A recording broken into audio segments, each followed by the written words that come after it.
শিপার ভাই কর্তৃক আয়োজিত এই নির্বাচনের মত বিনিময় সভায় সম্মানিত সভাপতি জনাব সোহেল ভাই এবং উপস্থিত আছেন পাটাদার থেকে আগত বিভিন্ন নেতৃবৃন্দ এবং উপস্থিত আছেন আমাদের 12 নং পশ্চিমপাড়া ইউনিয়নের বিভিন্ন ওয়ার্ডের সভাপতি, সাধারণ সম্পাদক, সাংগঠনিক এবং বিভিন্ন ভোটারবৃন্দ এবং যে আমাদের ইউনিয়নের সেক্রেটারি জনাব আহমদুর রহমান মুরাদ সাহেব। আমার বক্তব্যের শুরুতে আমি সবাইকে জানাই আমার আন্তরিক ভালোবাসা, শুভেচ্ছা ও আমার সালাম। আসসালামু আলাইকুম। সম্মানিত ভাইরা, আপনারা জানেন একজন লোক পাটানা থেকে আমাদের এলাকায় আসছেন, আমাদেরকে ভালো জেনে ভালো মানুষ জেনে গর্বিত করে দেয়। আমরা ওনাকে মনে হয় একদম ভালো মানুষ পেয়েছি, উনি ভালো লোক। জানতে পারলাম উনি রাজনীতি করেছেন, অনেক নির্যাতিত হয়েছেন, অনেক নিপীড়ন হয়েছেন।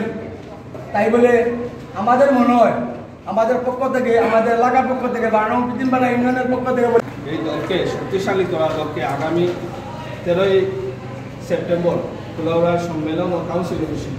তো সম্মেলন ও কাউন্সিলে এখানে ভোটারবৃন্দ আমরা যারা আছি কুলাউড়ার 926 জন ভোটার সেখানে অংশগ্রহণ করবে এবং এই ভোটারদের ভোটের মাধ্যমে নির্বাচিত হবেন সুপার 5। এই সুপার 5-এর মধ্যে সাংগঠনিক একটা পদ আছে, এই পদে প্রতিদ্বন্দ্বিতা করবেন শিপার আহমেদ সহ আরও অনেক কেন্দ্রীয় আছেন। আপনারা আমার আকুল আবেদন এটাই থাকবে, প্রত্যেকজন কেন্দ্রে আমাদের কাছে আসবেন, আপনাদের কাছে যাবেন, তাদের কথাবার্তা শুনবেন, শুনে আপনারা সিদ্ধান্ত নেবেন কাকে দিয়ে দলের উপকার হবে, তার মাধ্যমে আগামী দিনের বিএনপি সুসংগঠিত হবে এবং আমাদের কুলাউড়া উপজেলা বিএনপি ঐক্যবদ্ধ হয়ে আগামী দিনে রাজপথে থাকতে পারবে। কিংবা যে 26 সালে ফেব্রুয়ারি মাসে যে জাতীয় নির্বাচন হবে, সেই নির্বাচনে আমরা ধানের শীষে যে প্রার্থী থাকবে সেই প্রার্থী বিজয় চিনিয়ে আনার জন্য যাদের প্রয়োজন, আপনারা সবার কথাবার্তা শোনার পরে সিদ্ধান্ত আপনারাই নিতে পারবেন।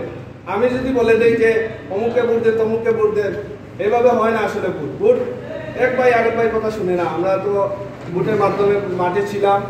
আমরা এই শিপার ভাইয়ের কাছে অনুরোধ রাখবো, উনি প্রত্যেকজন ভোটারের সাথে যোগাযোগ রাখবেন, প্রত্যেকজন ভোটারের বাড়িতে যাবেন, সময় যদি হয়, সময় যদি পান, তারপরে উনি ওনার বক্তব্য দিবেন কিংবা ইতিমধ্যে বক্তব্য রেখেছেন। আপনারা বিচার বিশ্লেষণ করে আপনারা এই সাংগঠনিক পদে, এটা গুরুত্বপূর্ণ পদ, এই পদে যাকে দিয়ে কুলাউড়াবাসীর উন্নয়ন হবে, আমাদের দলের উপকার হবে, তাকে আপনারা ভোট দিবেন, নির্বাচিত করবেন। সেই আশাবাদ ব্যক্ত রেখে আমি সবাইকে এখানে উপস্থিত হওয়ার জন্য ধন্যবাদ জানিয়ে এবং আজকের এই আয়োজন করার জন্য আমাদের সাজু ভাই যে পরিশ্রম করেছেন, ওনাকেও আমার ব্যক্তিগত পক্ষ থেকে ধন্যবাদ জানিয়ে আমি আমার সংক্ষিপ্ত বক্তব্য এখানে শেষ করছি। ধন্যবাদ। বাংলাদেশ জিন্দাবাদ।